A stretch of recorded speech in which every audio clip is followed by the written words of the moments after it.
কি দেখানো হচ্ছে? শূন্য, এরা শূন্য, এরা তো সরকার করতে পারবে না। অতএব তৃণমূল সরকারকে হটানোর জন্য আগে রাম পরে বাম। ওই রয়ের পুটকিটা যে কত বড় শূন্য সেটা যেভাবে আপনারা 10 বছর পর বুঝেছিলেন, তৃণমূল সরকার আসার পর যদি এইভাবে নিয়ে আসেন আপনারা, বিজেপি সরকারকে বিকল্প ভাবেন আপনারা, সেই একই শূন্য নয়, সেটা মহাশূন্যে যাবে। আপনারা ভাবছেন এই বিজেপি আমাদের বিকল্প দেবে? কোনো ফুল বিকল্প দেবে না। 2 ফুল মিলে কাঁটা ছাড়া অন্য কিচ্ছু দেবে না আমাদের। আমরা যারা 70-80 দশকে জন্মেছি তাদের সবার কাছেই একটা আতঙ্কিত প্রহর, কারণ এমন প্রহর কিন্তু আমরা আগে দেখিনি। আমরা বামফ্রন্টের 34 বছর সরকার যখন চালনা করেছেন, তাদের যে ভুলভ্রান্তি একটুও হয়নি এমন নয়, নিশ্চয়ই কিছু ভুলভ্রান্তি ছিল। তা না হলে 34 বছর বামফ্রন্টরা চালানোর পর তারা সরে যেতে পারতেন না। আমরা সেটা কিন্তু উপলব্ধি করেছিলাম যে কোন জায়গাটায় আপনাদেরকে আমরা বোঝাতে পারিনি। কিন্তু যে মুহূর্তে আপনাদেরকে আমরা স্বপ্ন দেখানো শুধু নয়, স্বপ্ন দেখানোর কারিগরকে এনে দাঁড় করিয়েছিলাম, সেই বুদ্ধদেব ভট্টাচার্যকে আপনারা ভুল বুঝেছিলেন।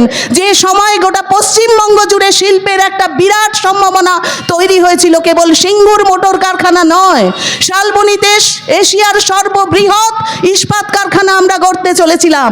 জলপাইগুড়ি শিলিগুড়িতে আমরা সবচেয়ে ভালো ইলেকট্রনিক্সের কারখানা গড়তে চলেছিলাম। মালদাহতে ফুড প্রসেসিং কারখানা গড়তে চলেছিলাম। আমাদের এই জেলায় নন্দীগ্রামে আমরা কেমিক্যাল হাব গড়তে চলেছিলাম। সেই সময় মানুষকে ভুল বুঝিয়ে আজকে কিভাবে নন্দীগ্রামে সেই পরিস্থিতি তৈরি হয়েছিল বা সিঙ্গুরে কি পরিস্থিতি তৈরি হয়েছিল আপনারা সবাই জানেন। কিন্তু এই পরিস্থিতি তৈরি করতে, তৃণমূল সরকারকে গঠন করতে সবচেয়ে বেশি সাহায্য করেছিলেন যারা, তাদেরকেই আজকে কিছু মানুষ আমাদের রাজ্যের তারা বিকল্প ভাবছেন। এটা হতে পারে না। সাম্প্রদায়িক সম্প্রীতি শুধু নষ্ট করার কারিগর তারা নয়, তৃণমূল দলটাকে নিয়ে এসে নিজেদের অস্তিত্বকে রক্ষা করার লড়াই করলেন তারা। আমাদের বেশ কিছু মানুষকে নয়, গোটা পশ্চিমবঙ্গবাসীকে প্রতারণা করে, গোটা যুব সমাজকে কোনো রকমের স্বপ্ন দেখানো তো দূরের কথা, শুধু ভাঁওতা দিয়েই চলে গেলেন। আজকে শুধুমাত্র তাদেরকে ভাতা দিয়ে, ভাতা কিসের জন্য দেয়? প্রতিটা সরকারি ভাতা কিছু না কিছু ভাতা দেয়, সে বেকারত্বের ভাতাই হোক বা বিভিন্ন ক্ষেত্রে সে পিছিয়ে পড়া মানুষের জন্য ভাতা হবে। ভাতা সমস্ত নাগরিককে দেওয়া হয় না, ভাতা দেওয়া হবে পিছিয়ে পড়া মানুষদের জন্য, যাতে তারা সংখ্যালঘু থেকে উত্তীর্ণ হয়ে উপরে উঠতে পারে। কেবল একটা সম্প্রদায়কে তোয়াজ করা নয়, সম্প্রদায় হবে মানবিকতার সম্প্রদায়, যেখানে সেকু মাকু বলে আজকে আমাদেরকে বিদ্ধ করা হয় বামপন্থীদের। কিন্তু ভেবে দেখুন এই সেকুলার শব্দটা কত বৃহৎ। সংবিধানকে অবমাননা করে যে লড়াই চালাচ্ছে এরা, লড়াইটা করছি আমরা, লড়াই তারা চালাচ্ছে না। তারা মজা লুটছে ভারতবর্ষ এবং পশ্চিমবঙ্গের মানুষকে দিনের পর দিন ঠকিয়ে। আপনারা সেই ঠকানোর জায়গা থেকে একবার ফিরে আসুন, ফিরে এসে ভাবুন 77 থেকে 2011-এ তাদের আসার আগে অবধি পশ্চিমবঙ্গ সরকার, বামফ্রন্ট সরকার কি কি করেছিলেন। আপনাদের ভাবতে হবে কি কি করেছিলেন। যে সময়ে সরকার পেয়েছিলেন তারা 77 সালে, সেই সময় থেকে 34 বছরে 33,000-এরও বেশি প্রাথমিক স্কুল হয়েছিল এই পশ্চিমবঙ্গে। কেবলমাত্র শিশুর স্বাধীনতা, শিক্ষার রক্ষা নয়, আমাদের সমাজকে গড়া, ভবিষ্যৎ প্রজন্মকে তৈরি করার জন্য 10,000-এরও বেশি মাধ্যমিক স্কুল তৈরি হয়েছিল। আজকে সেই পশ্চিম বাংলায় তাদের প্রথম 1 বছরে নয়, প্রথম 10 বছরের মধ্যেই 8,000 স্কুল ইতি হয়ে গেছে। আরও অনেক মুখ থুবড়ে পড়ছে, আপনারা কেউ জানেন না।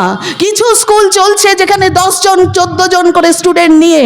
আজকে কলেজ সার্ভিস কমিশন, সারা দেশের মধ্যে প্রথম কলেজ সার্ভিস কমিশন করে গড়েছিলেন কারা?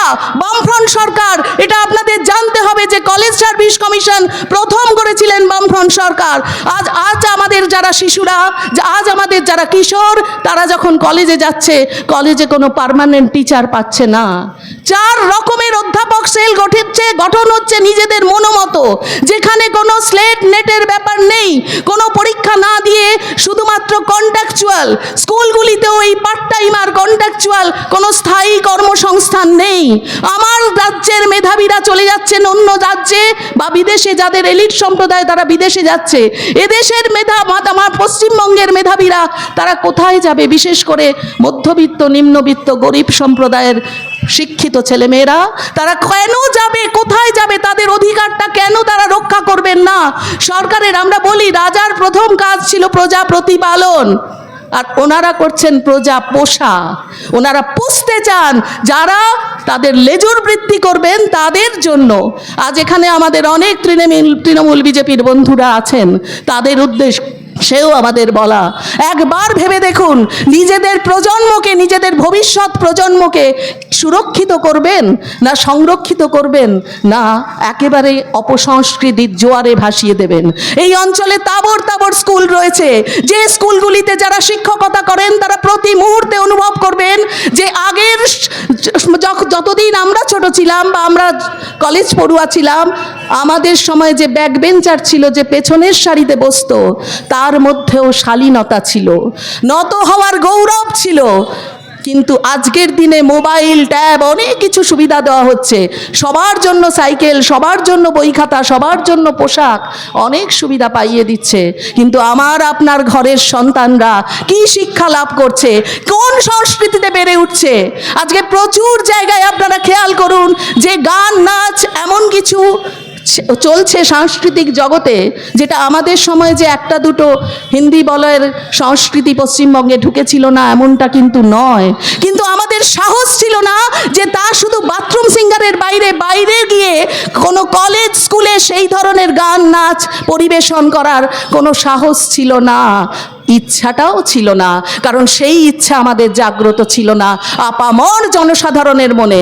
কিন্তু আজকের দিনে কোথাও যদি বাইরের অনুষ্ঠানে আপনি একটা জায়গায় রবীন্দ্রসঙ্গীতের অনুষ্ঠান করুন আর আরেকটা জায়গায় ওই ধরনের ডিজে চালিয়ে অনুষ্ঠান করুন, দেখুন সংখ্যাগরিষ্ঠ কোথায় আছে।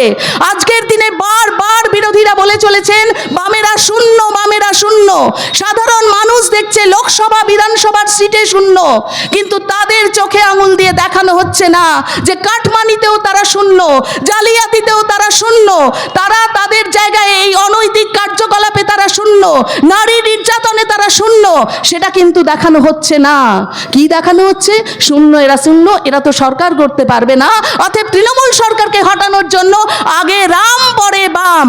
ওই রয়ের পুটকিটা যে কত বড় শূন্য, সেটা যেভাবে আপনারা 10 বছর পর বুঝেছিলেন, তৃণমূল সরকার আসার পর যদি এইভাবে নিয়ে আসেন আপনারা, বিজেপি সরকারকে বিকল্প ভাবেন আপনারা, সেই একই শূন্য নয়, সেটা মহাশূন্যে যাবে। আজকে কিভাবে চলছে আজকে আপনাদের ভাবতে হবে। আমরা আজকে খুব, যারা কিছু মানুষ, আমরা খুব আতঙ্কিত আমাদের সমাজকে নিয়ে, আমাদের শিশুদের শিক্ষা, স্বাস্থ্য, ভবিষ্যৎ নিয়ে। 33 কোটির ভারতবর্ষ আজকে 147 কোটির ভারতবর্ষে পরিণত হয়েছে, আরও বেড়ে চলেছে, 150 ছুঁয়ে ফেললো বোধহয়। তাহলে এইখানে দাঁড়িয়ে 18.2 কোটি অশিক্ষিত, অপ্রাপ্ত নয় প্রাপ্তবয়স্ক অশিক্ষিতের সংসার গড়েছি আমরা ভারতবর্ষ জুড়ে। আপনারা ভাবছেন এই বিজেপি আমাদের বিকল্প দেবে? কোনো ফুল বিকল্প দেবে না। 2 ফুল মিলে কাঁটা ছাড়া অন্য কিচ্ছু দেবে না আমাদের।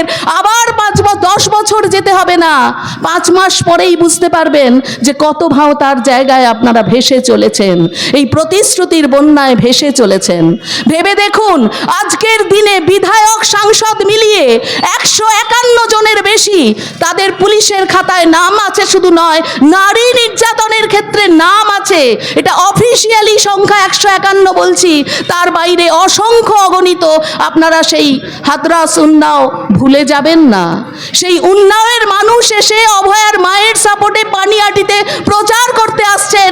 আমাদের দুর্ভাগ্য, অভয়ার মাকে আমরা বোঝাতে পারলাম না যে আজকে